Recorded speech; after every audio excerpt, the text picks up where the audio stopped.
Chapter 14. The Triumph of the Witch.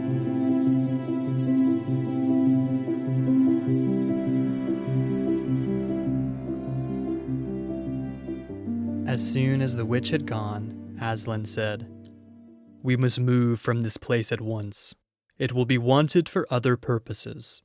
We shall encamp tonight at the fords of Beruna." Of course, everyone was dying to ask him how he had arranged matters with the witch, but his face was stern, and everyone's ears were still ringing with the sound of his roar, and so nobody dared. After a meal, which was taken in the open air on the hilltop, for the sun had got strong by now and dried the grass, they were busy, for a while, taking the pavilion down and packing things up. Before 2 o'clock, they were on the march and set off in a northeasterly direction, walking at an easy pace, for they had not far to go. During the first part of the journey, Aslan explained to Peter his plan of campaign. "As soon as she has finished her business in these parts," he said, "the witch and her crew will almost certainly fall back to her house and prepare for a siege. You may or may not be able to cut her off and prevent her from reaching it." He then went on to outline 2 plans of battle, one for fighting the witch and her people in the wood, and another for assaulting her castle. And all the time, he was advising Peter how to conduct the operations, saying things like, "You must put your centaurs in such and such a place," or "You must post scouts to see that she doesn't do so and so," till at last Peter said, "But you will be there yourself, Aslan." "I can give you no promise of that," answered the lion, and he continued giving Peter his instructions.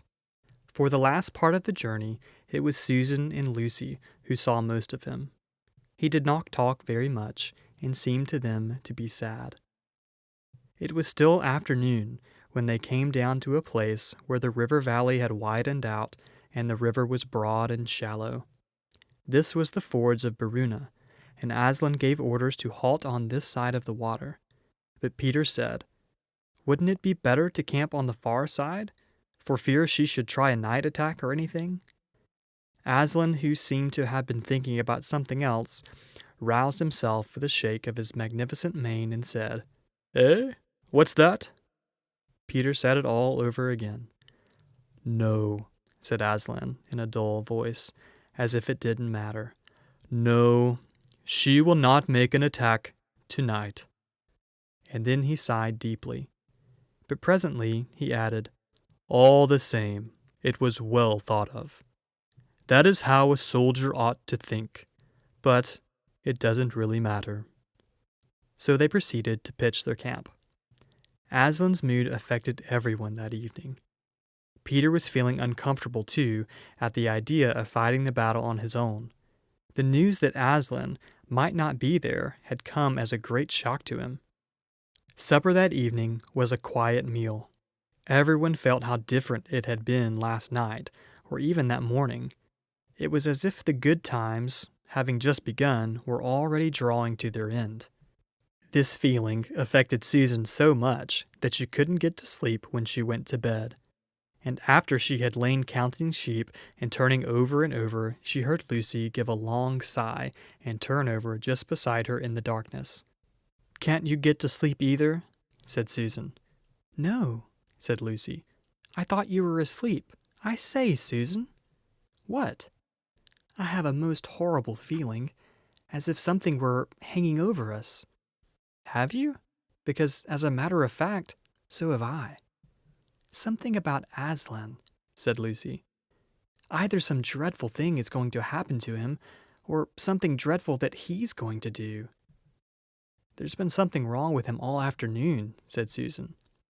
"Lucy, what was that he said about not being with us at the battle? You don't think he could be stealing away and leaving us tonight, do you?" "Where is he now?" said Lucy. "Is he here in the pavilion?" "I don't think so." "Susan, let's go outside and have a look around. We might see him." "All right, let's," said Susan. "We might just as well be doing that as lying awake here." Very quietly, the two girls groped their way among the other sleepers and crept out of the tent. The moonlight was bright, and everything was quite still except for the noise of the river chattering over the stones. Then Susan suddenly caught Lucy's arm and said, "Look!" On the far side of the camping ground, just where the trees began, they saw the lion slowly walking away from them into the wood. Without a word, they both followed him. He led them up the steep slope, out of the river valley, and then slightly to the right, apparently by the very same route which they had used that afternoon in coming from the hill of the stone table. On and on he led them, into dark shadows and out into pale moonlight, getting their feet wet with the heavy dew. He looked somehow different from the Aslan they knew. His tail and his head hung low, and he walked slowly, as if he were very, very tired. Then, when they were crossing a wide open place, where there were no shadows for them to hide in, he stopped and looked around. It was no good trying to run away, so they came towards him. When they were closer, he said, "Oh, children, children, why are you following me?" "We couldn't sleep," said Lucy, and then felt sure that she need say no more, and that Aslan knew all they had been thinking. "Please may we come with you, wherever you're going?" asked Susan. "Well," said Aslan, and seemed to be thinking. Then he said, "I should be glad of company tonight. Yes, you may come, if you will promise to stop when I tell you, and after that leave me to go on alone." "Oh, thank you, and we will," said the two girls. Forward they went on, and one of the girls walked on each side of the lion. But how slowly he walked, and his great royal head drooped so that his nose nearly touched the grass. Presently he stumbled and gave a low moan. "Aslan, dear Aslan," said Lucy, "what's wrong? Can't you tell us?" "Are you ill, dear Aslan?" asked Susan. "No," said Aslan. "I am sad and lonely. Lay your hands on my mane, so that I can feel you are there, and let us walk like that." And so the girls did what they would have never dared to do without his permission, but what they had longed to do ever since they first saw him, and buried their cold hands in the beautiful sea of fur and stroked it, and in doing so, walked with him. And presently they saw that they were going with him up to the slope of the hill on which the stone table stood. They went up at the side where the trees came furthest up, and when they got to the last tree, it was one that had some bushes about it, Aslan stopped and said, "Oh, children, children, here you must stop, and whatever happens, do not let yourselves be seen. Farewell." And both the girls cried bitterly, though they hardly knew why, and clung to the lion and kissed his mane, and his nose and his paws and his great sad eyes. Then he turned from them and walked out onto the top of the hill, and Lucy and Susan, crouching in the bushes, looked after him, and this is what they saw. A great crowd of people standing all around the stone table, and though the moon was shining, many of them carried torches, which burned with evil-looking red flames and black smoke. But such people! Ogres with monstrous teeth, and wolves, and bull-headed men, spirits of evil trees and poisonous plants, and other creatures whom I won't describe, because if I did, the grown-ups would probably not let you read this book. Cruels and hags and incubuses, wraiths, horrors, efreets, sprites, orkneys, woozes, and ettins. In fact, here were all those who were on the witch's side, and whom the wolf had summoned at her command. And right in the middle, standing by the table, was the witch herself. A howl and a gibber of dismay went up from the creatures when they saw the great lion pacing towards them, and for a moment even the witch seemed to be struck with fear. Then she recovered herself and gave a wild, fierce laugh. "The fool!" she cried. "The fool has come! Bind him fast!" Lucy and Susan held their breath, waiting for Aslan's roar and his spring upon his enemies. but it never came. 4 hags, grinning and leering, yet also at first hanging back and half afraid of what they had to do, had approached him. "Bind him, I say," repeated the White Witch. The hags made a dart at him and shrieked with triumph when they found that he made no resistance at all. Then others, evil dwarfs and apes, rushed in to help them, and between them they rolled the huge lion over on his back and tied all his 4 paws together, shouting and cheering as if they had done something brave. Though, had the lion chosen, one of those paws could have been the death of them all. But he made no noise, even when the enemies, straining and tugging, pulled the cords so tight that they cut into his flesh. Then they began to drag him towards the stone table. "Stop!" said the witch. "Let him first be shaved." Another roar of mean laughter went up from her followers as an ogre with a pair of shears came forward and squatted down by Aslan's head. Snip, snip, snip went the shears, and masses of curling gold began to fall to the ground. Then the ogre stood back, and the children, watching from their hiding place, could see the face of Aslan, looking all small and different without his mane. The enemies also saw the difference. "Why, he's only a great cat after all," cried one.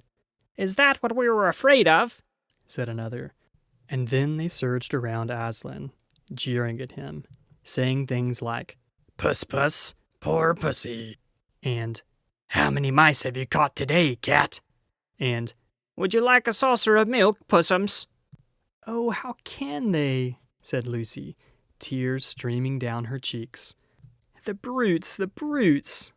For now that the first shock was over, the shorn face of Aslan looked to her braver and more beautiful and more patient than ever.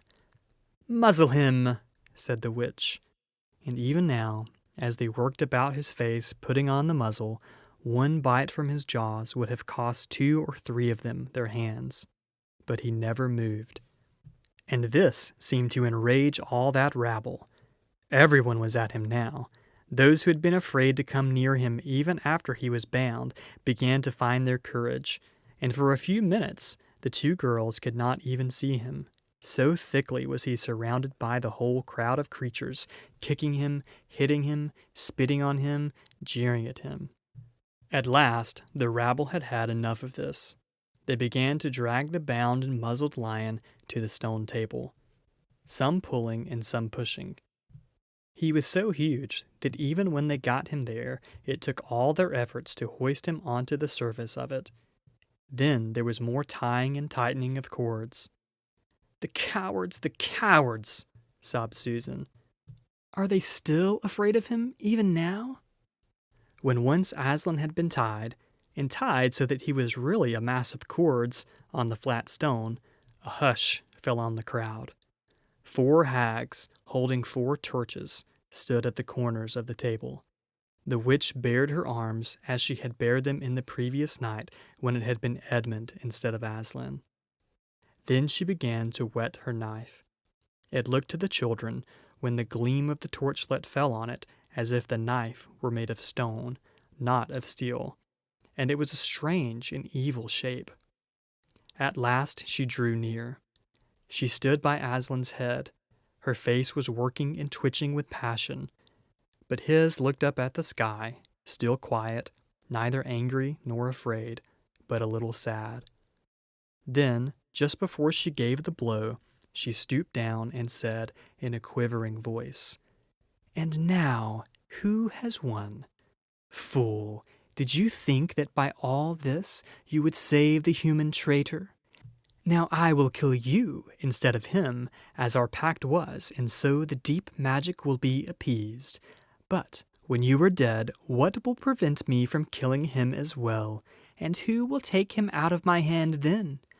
Understand that you have given me Narnia forever, and you have lost your own life, and you have not saved his.